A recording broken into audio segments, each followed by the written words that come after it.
Eksami küsimused neile, kes asuvad peatsel rahvaloendusel ise küsitlema. Töö on tõsine, sest tulemused saavad aluseks meie maa majandusliku ja sotsiaalse arenguplaani koostamisel. Statistika keskvalitsuse juhataja asetäitja Vladimir Panov. Eelseisev rahvaloendus täpsustab elanikkonna arvu, mis on vajalik elanikkonna jooksva arvestuse jaoks. Ja samuti annab täpsed andmed elanikkonna jaotuse kohta, soo, vanuse, rahvuse, elatusallikate, perekonna seisu, ametite ja ühiskondlike gruppide järgi.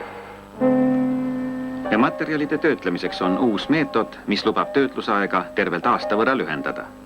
Plaaniorganid saavad kiiremini teada, palju meid on, millised on meie vajadused, huvid, samuti suutlikkus, tagasiandmise võime.